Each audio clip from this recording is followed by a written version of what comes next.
Hello friends, welcome to optimistic studies. Optimistic studies में आप सभी का स्वागत है। आज हम देखने जा रहे हैं जो हाल ही में सीजीपीएससी के द्वारा प्यून की वैकेंसी निकली है उसके बारे में कुछ आवश्यक जानकारी। तो छत्तीसगढ़ लोक सेवा आयोग चपरासी भर्ती 2022 के बारे में आज का ये सेशन रहने वाला है, जहाँ पे हम कंप्लीट स्ट्रेटेजी और सिलेबस डिस्कस करने जा रहे हैं कि क्या है ये एग्ज़ाम, इसमें क्या क्या एलिजिबिलिटी क्राइटेरिया है, कब है एग्ज़ाम, लास्ट डेट कब है, रजिस्ट्रेशन फॉर्म कब से फिलअप होगा और क्या रहेगा सिलेबस। आज के सेशन में हम इसको पूरा कंप्लीट करेंगे। यदि आप चैनल पे न्यू हैं तो चैनल को सब्सक्राइब कर लीजिए और बेल नोटिफिकेशन को ऑन रखिए, जिससे हम जो भी वीडियो डालें तो आप तक पहुंचती रहे।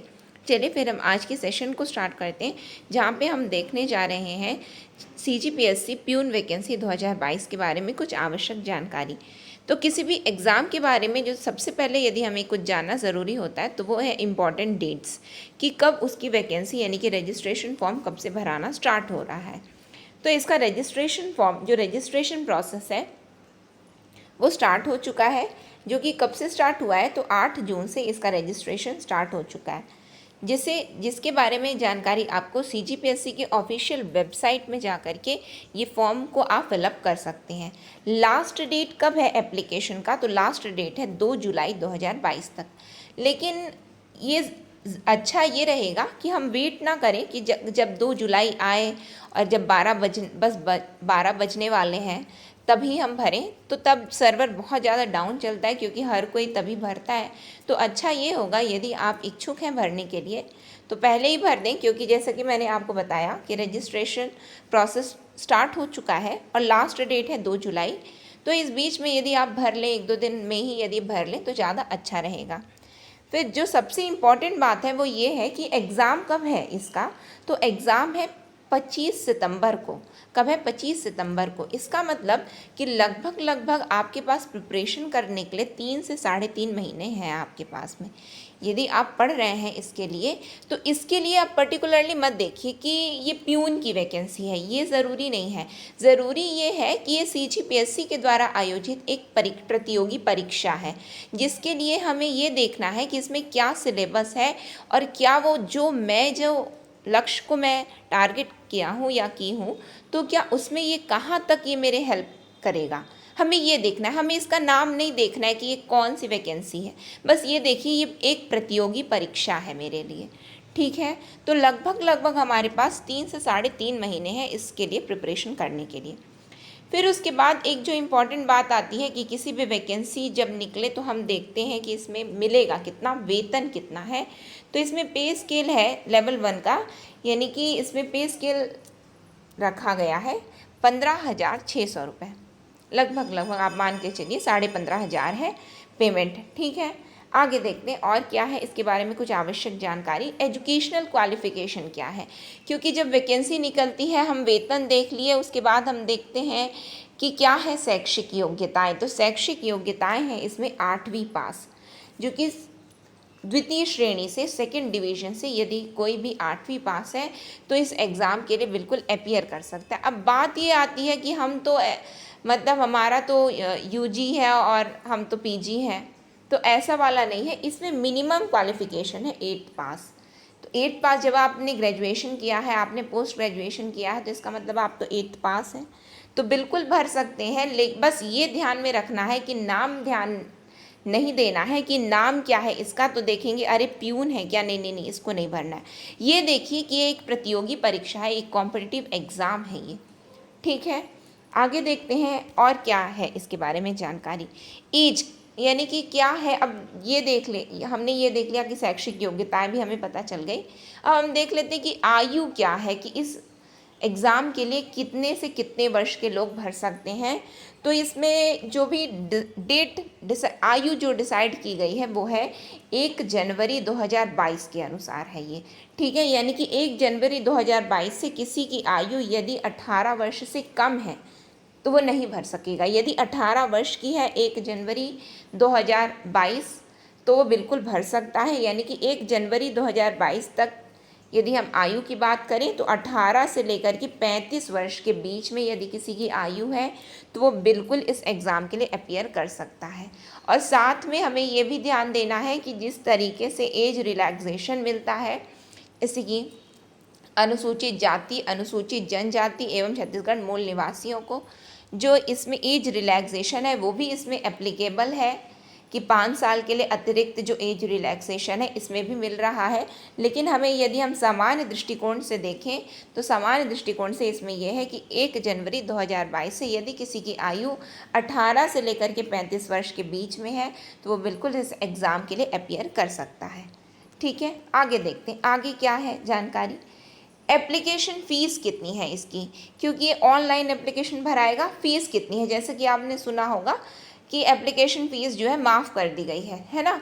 तो माफ़ कर दी गई है तो बिल्कुल निल है, यानी कि शुल्क नहीं है, लेकिन 30 रुपये जमा करना पड़ेगा। अब ये 30 रुपये जो जमा करना पड़ेगा वो ये है कि ये पोर्टल की फ़ीस है, ये इस एप्लीकेशन फॉर्म की फ़ीस नहीं है, ये पोर्टल की फ़ीस है। यानी कि आप जिस भी पोर्टल से ये एग्ज़ाम के लिए ऑनलाइन एप्लीकेशन जब भर रहे हैं तो उसकी ये 30 रुपये की फ़ीस है। तो ये आप ना सोचें कि ये मेरे ऑनलाइन एप्लीकेशन की फ़ीस है, तो नहीं, ये पोर्टल का चार्ज है 30 रुपये। ठीक है, फिर आगे देखते हैं आगे क्या है। आगे बात आती है अब जो सबसे ज़्यादा ज़रूरी है, ये चीज़ तो हमें जानकारी हो गई कि कौन कैसे कब कैसे भर सकता है, कब है डेट, ये सब तो पता चल गया। अब जो इम्पॉर्टेंट बात है, जहाँ पे मैं आपको बार बार बोल रही हूँ कि एक प्रतियोगी परीक्षा की तरह लो, जैसे कि एग्ज़ाम देने से पहले आप मॉक टेस्ट लगाते हो, बिल्कुल लगाते हो ना, बिल्कुल। यानी कि आप क्या करते हो, टेस्ट में बिल्कुल एनरोल कर लेते हो या फिर मार्केट से परचेज कर लेते हो टेस्ट पेपर को, और उसके बाद में मॉक बिल्कुल लगाते हो एग्ज़ाम से पहले। तो बस इसको एक मॉक पेपर के जैसे लीजिए कि एक मॉक पेपर है जो कि मेरे फाइनल सीजी व्यापम के द्वारा आयोजित चाहे जो भी एग्ज़ाम हो या फिर सीजीपीएससी द्वारा आयोजित जो भी एग्ज़ाम हो उसके लिए मेरा मॉक है प्यून का। यानी कि नाम मत देखिए, कॉम्पिटिटिव एग्ज़ाम है, प्रतियोगी परीक्षा है ये मेरे लिए। अब हम इसके आ जाते हैं सिलेबस में और पैटर्न में आ जाते हैं, जो कि सबसे ज़्यादा इम्पॉर्टेंट है। तो इसका सिलेबस क्या रहने वाला है तो मैं आपको बताते जाती हूँ। इसमें थोड़ा सा क्लियरिटी आपको कम हो रही होगी, ठीक है, क्योंकि एज़ इट इज़ ये सीजीपीएससी का जो ऑफिशियल जो एडवर्टीज़मेंट आया है ये वही है। ठीक है, तो इसमें ये हमें ध्यान देना है कि 2 चरण की परीक्षा है, स्टेज 1 की और स्टेज 2 की ये परीक्षा होने वाली है, 2 चरण। ठीक है, तो प्रथम चरण में क्या आने वाला है, MCQ question, multiple choice question, वास्तुनिष्ठ प्रश्न आने वाला है, वास्तुनिष्ठ परीक्षा है ये। और जो दूसरा चरण होने वाला है वो लिखित परीक्षा है। ठीक है, तो ये परीक्षा जो है 200 अंकों की है। जो प्रथम स्टेज रहेगा, जो प्रथम स्तर है, फर्स्ट स्टेज, वो 150 अंक का रहने वाला है, 150 का। और जो द्वितीय चरण जो रहने वाला है वो 50 अंक का रहने वाला है। यानी कि टोटल यदि हम देखें तो 200 अंकों का ये परीक्षा होने वाली है। फिर उसके बाद बात आती है कि इसमें सिलेबस क्या है, ये तो बिल्कुल जान गए कि 200 अंक का है, 2 चरण में होने वाला है। और उसके बाद अब ये जानकारी ज़रूरी है कि प्रथम चरण में जो एमसीक्यू आ रहा है, वास्तुनिष्ठ आ रहा है, उसमें हमें कौन कौन सा विषय पढ़ना है, हमें कौन कौन सा सब्जेक्ट पढ़ना है। तो इसमें हमें पढ़ना है छत्तीसगढ़, जो हम सामान्य जो छत्तीसगढ़ पढ़ते हैं सभी प्रतियोगी परीक्षा के लिए, चाहे वो सीजी व्यापम द्वारा आयोजित हो या फिर सीजीपीएससी द्वारा आयोजित हो। तो जो हम छत्तीसगढ़ पढ़ते हैं वो हमको पढ़ना है। हमें इंडिया पढ़ना है, यानी कि सीजीजीएस पढ़ना है हमें, और इंडिया जीएस पढ़ना है। अब यहाँ पे आपको अलग से नहीं बोला गया है कि पॉलिटी है कि हिस्ट्री, आपको हर चीज़ पढ़ना है। ठीक है, बस ये बताया गया सीजीजीएस और इंडिया जीएस। ठीक, फिर उसके बाद आपको इंग्लिश भी पढ़ना है, इसमें सामान्य इंग्लिश पढ़ना है। ठीक है, जनरल इंग्लिश पढ़ना है, जनरल हिंदी पढ़ना है आपको इसके लिए। साथ में आपको जनरल मैथ्स भी पढ़ना है, यानी कि मैथ्स भी रहने वाला है आपका। ठीक है, जिसको हम क्वांटिटेटिव एप्टीट्यूड बोलते हैं, तो मैथ्स भी आपको बिल्कुल इसमें पढ़ना है। एक बात आपको ध्यान रखना है कि इसमें रीजनिंग नहीं है, इसमें रीजनिंग नहीं है। इसमें क्या है, सीजीजीएस है, इंडिया जीएस है, इंग्लिश है, हिंदी है, मैथ्स है, और साथ में आपको छत्तीसगढ़ी भाषा भी आएगा। इसमें क्या आएगा, छत्तीसगढ़ी भाषा। ठीक है, तो छत्तीसगढ़ी लैंग्वेज हम बोल देते हैं इसको, छत्तीसगढ़ी भाषा। यानी कि आपको कुल मिलाकर के कितना पढ़ना है, एक सीजीजीएस हो गया, दूसरा इंडिया जीएस हो गया, तीसरा क्या है, अंग्रेजी यानी कि इंग्लिश पढ़ना है, चौथा हिंदी पढ़ना है, पांचवा मैथ्स पढ़ना है, और छठवा आपको छत्तीसगढ़ लैंग्वेज पढ़ना है। यानी कि 6 पेपर आपको पढ़ने हैं, किसके लिए? तो 150 अंकों को पाने के लिए। ठीक है, अब आप ये ध्यान दीजिए कि इतनी चीज़ें आपको सभी प्रतियोगी परीक्षा के लिए पढ़नी ही पड़ती हैं। आपको क्या CGGS नहीं पढ़ना पड़ता है? तो बिल्कुल पढ़ना पड़ता है। क्या इंडिया GS आप नहीं पढ़ते हैं? तो बिल्कुल पढ़ते हैं। फिर उसके बाद क्या हिंदी इंग्लिश नहीं पढ़ते हैं? तो CG व्यापम द्वारा आयोजित जितनी भी परीक्षाएं होती हैं उसमें इंग्लिश भी आता है, हिंदी भी आता है, भले ही वो 10 नंबर का ही क्यों ना हो, तो भी आपको ये थोड़ी ना पता रहता है कि यहाँ से केवल आएगा। आपको पढ़ना तो पूरा ही है। ठीक, साथ में मैथ्स भी पढ़ना है आपको, और छत्तीसगढ़ी लैंग्वेज के बारे में भी आपको जानकारी होना अनिवार्य है, यानी कि उसको भी पढ़ना है। फिर उसके बाद जो भाग 2 होगा वो लेखन का रहेगा, शुद्ध लेखन का रहेगा, इमला जिसे बोलते हैं, वो लेखन की परीक्षा रहेगी।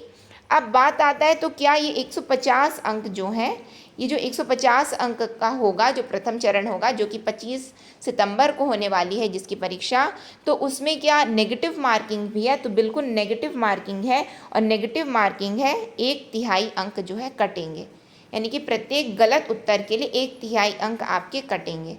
ठीक है, और उसके बाद में ये जो आपका जो इमला, ये जो द्वितीय चरण जो होगा, भाग 2 जो होगा, जो 50 नंबर का है, उसमें भी नेगेटिव मार्किंग है। उसमें 0.4 नंबर कटेंगे आपके, 0.4 की उसमें नेगेटिव मार्किंग होगी। उसमें क्या है, यदि आप अशुद्ध लिख देते हैं तो उसके भी नंबर कट जाएंगे। तो अशुद्ध नहीं लिखना है, इसीलिए इसमें लिखा है शुद्ध लेखन। ठीक है, शुद्ध लेखन, तो अशुद्ध लिख देंगे तो उसके भी नंबर आपके कट जाएंगे 0.4। जितना गलत लिखते जाएंगे उतना ही आपके नंबर कटते जाएंगे, तो ये आपको थोड़ा ध्यान देना है। फिर उसके बाद बात आती है इसमें किस तरीके से चयन करना है। तो मैंने आपको बता दिया कि प्रथम चरण परीक्षा में सम्मिलित अभ्यर्थियों में से मेरिट के आधार पर 5 गुना अभ्यर्थी को द्वितीय चरण में लिया जाएगा। 5 गुना अभ्यर्थी, यानी कि जितनी वैकेंसी उसके 5 गुना अभ्यर्थी को। फिर उसके बाद बात आती है कि किस तरीके से कि दोनों चरण की परीक्षा के प्राप्त अंकों को जोड़कर 100% प्रतीक्षा सूची तैयार की जाती है। क्या? दोनों, यानी कि दोनों ही कंपलसरी एग्ज़ाम है। ऐसा नहीं है कि केवल ये क्वालिफाइंग पेपर है 150 या फिर 50, ये जो दूसरा चरण है वो क्वालिफाइंग है, तो नहीं, बिल्कुल दोनों ही कंपलसरी है, दोनों में आपको पास होना है, और तब जा कर के 100 अंकों की जो सूची तैयार होगी और उसके बाद में जो है निर्धारण होगा। ठीक है, ये जो द्वितीय चरण है तो उसमें जो है, जैसे कि हम सामान्य श्रेणी की बात करें तो 33% अंक लाना अनिवार्य है, एवं आरक्षित वर्ग के लिए 23% अंक लाना अनिवार्य है। ठीक है, तो ये आपकी जानकारी रही। सिलेबस क्या है और पैटर्न क्या है इस एग्ज़ाम का, तो ये आपको जानना बहुत ज़रूरी है यदि आप किसी भी एग्ज़ाम के लिए प्रिपेयर कर रहे हैं तो। और ये मैं अगेन आपसे बोलूँगी कि ये मत देखिए कि नाम है इसका प्यून, तो मैं क्या प्यून के लिए भरूंगा मैं, या फिर भरूंगी कि हमने इतनी पढ़ाई की है तो क्या हमने प्यून के लिए की है? तो नहीं, बिल्कुल नहीं। आप बहुत ही ज़्यादा क्वालिफाइड हैं और बहुत ही अच्छी पोस्ट में आपकी नौकरी लगेगी, और आप बिल्कुल ऑफिसर रैंक में ही अब बिल्कुल आप पदस्थ होंगे। लेकिन उसके लिए आप इस परीक्षा को ज़रूर दीजिए। कारण ये है इस परीक्षा को देने का, आप इसको एज अ मॉक पेपर दीजिए कि मॉक टेस्ट है जिसको मुझे देना है और मुझे बिल्कुल पास होना है इसमें। ये आपके लिए एक प्रैक्टिस टेस्ट है, तो पूरी जी जान लगा करके पढ़िए। ना केवल इसके लिए, बाकी जो भी अन्य परीक्षाएं होने वाली हैं, जैसे कि सभी परीक्षाएं बस लगी हुई हैं। एक बार ये CG व्यापम का ये एंट्रेंस एग्ज़ाम कंप्लीट हो जाए और उसके बाद में CG व्यापम भी अपनी पूरी वैकेंसी को स्टार्ट करने वाला है, और उसके बाद CGPSC तो अभी निकाल ही रहा है, और भी वैकेंसी CGPSC के द्वारा और भी आने ही वाली है। तो बिल्कुल अपनी प्रिपरेशन को जारी रखिए और बहुत ही अच्छे से तैयारी कीजिए। आपको किसी भी प्रकार की आवश्यक जानकारी के लिए आप डिस्क्रिप्शन बॉक्स में, साथ में कमेंट सेक्शन में जो है गूगल फॉर्म दिया गया है, तो उसे भर लीजिए। तो उससे आप हमसे जुड़ सकते हैं, उसके माध्यम से हम आप तक जुड़ सकेंगे। साथ में मोबाइल ऐप की लिंक है डिस्क्रिप्शन बॉक्स में और कमेंट सेक्शन में भी। मोबाइल ऐप को आप डाउनलोड कर लीजिए। तो किसी भी प्रकार की परीक्षा संबंधी आपको जानकारी चाहिए कि किस तरीके से क्या करना है, क्या आगे प्रोसीजर होना चाहिए, तो बिल्कुल आप हमसे जुड़ सकते हैं। साथ में कमेंट सेक्शन में भी आप हमसे पूछ सकते हैं कि किसी भी प्रकार की यदि आपको जानकारी चाहिए। और साथ में आप इसकी जो PDF है, ये जो एडवर्टीज़मेंट आई है CGPSC के द्वारा, यानी कि ओवरऑल यदि आप सिलेबस को डाउनलोड करना चाहते हैं तो आप हमारे टेलीग्राम चैनल से इसको डाउनलोड कर सकते हैं। और टेलीग्राम चैनल की लिंक भी आपको डिस्क्रिप्शन बॉक्स में ही मिल जाएगी, तो आप वहाँ से टेलीग्राम चैनल को ज्वाइन कर लीजिए और वहाँ से जा कर के आप हमारे ये जो आपका सिलेबस है ये प्यून का, उसको आप पूरा डाउनलोड कर सकते हैं। ये सेशन आपको कैसा लगा? यदि आपको इन्फॉर्मेटिव लगा, आपने कुछ जाना है ये सेशन को देख करके, तो ज़रूर लाइक कीजिएगा, ज़्यादा से ज़्यादा लोगों तक शेयर कीजिए, क्योंकि जैसा कि मैंने बताया कि 8वीं पास ही योग्यता है इसमें, तो 8वीं पास तो अधिकतर लोग होते ही हैं। तो जिस किसी को भी यदि आवश्यकता हो तो उस तक ये वीडियो पहुंच सके और उन तक ये जानकारी हो सके कि हाँ वैकेंसी निकली है, वो भी CGPSC ने निकाली है, तो बिल्कुल उन तक पहुँच सके। तो ज़्यादा से ज़्यादा लोगों तक शेयर ज़रूर कीजिएगा। और चैनल में यदि आप न्यू हैं और आपने चैनल को सब्सक्राइब नहीं किया है तो चैनल को भी सब्सक्राइब कर लीजिए और बेल नोटिफिकेशन को ज़रूर ऑन रखिए, जिससे हम जो भी वीडियो डालें तो आप तक समय समय पर पहुंचती रहे। नेक्स्ट सेशन में हम बहुत जल्द मिलेंगे आपसे। नेक्स्ट सेशन तक के लिए optimistic learning. Thank you for the session.